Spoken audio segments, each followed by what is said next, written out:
Alors parmi les différentes missions que le musée s'est donné, il y a notamment parmi les premières en fait, rendre accessible le musée et ses collections à tous.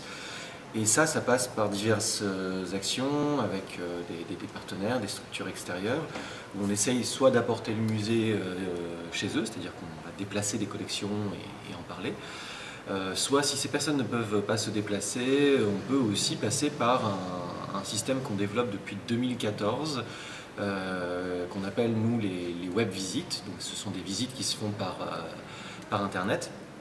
Il suffit que l'utilisateur distant dispose voilà, d'une connexion, d'un écran, d'une caméra et d'un micro. Et à ce moment-là, eh bien, on se retrouvera en liaison avec cet utilisateur via une des tablettes qu'on utilise, qu'on a positionné sur un déambulateur, quoi. Et à partir de ça, on va pouvoir eh bien, se déplacer dans le musée, dans différentes salles du musée, et faire une visite guidée comme si le groupe était face à nous dans les collections.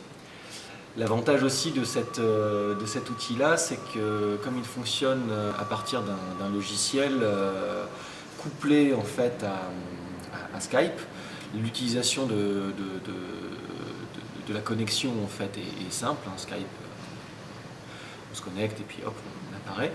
Et le logiciel permet de prendre le contrôle par exemple des caméras du musée, ce qui nous permet, nous, en quelque sorte, de devenir monteur, réalisateur de la visite, puisqu'on va multiplier les angles de vue et proposer du coup des possibilités de vision des collections que n'aurait pas quelqu'un finalement qui serait dans le musée avec nous. Donc c'est vraiment une autre expérience. Et c'est surtout très pratique pour des écoles qui sont très loin et pour qui ça coûterait tout simplement une fortune de se déplacer, sachant que le bus c'est ce qui coûte le plus cher.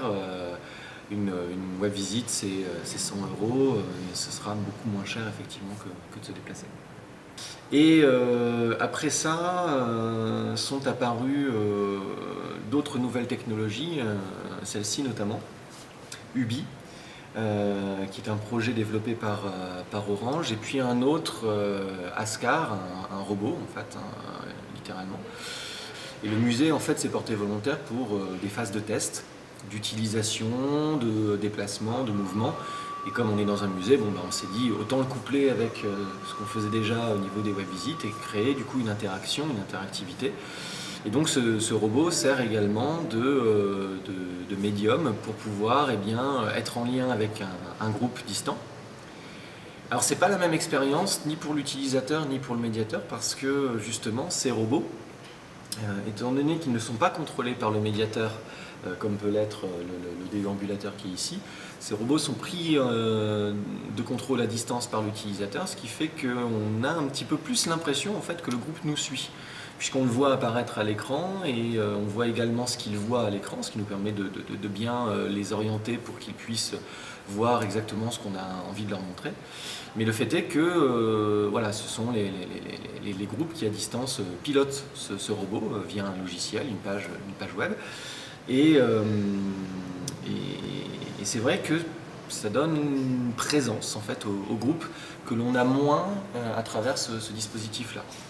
La seule grande différence pour nous, c'est que pour le moment, ici, on n'a pas vraiment de contrôle sur l'ensemble des caméras, et donc la vision de l'utilisateur est beaucoup plus figée qu'avec le dispositif qu'on a développé depuis 2014.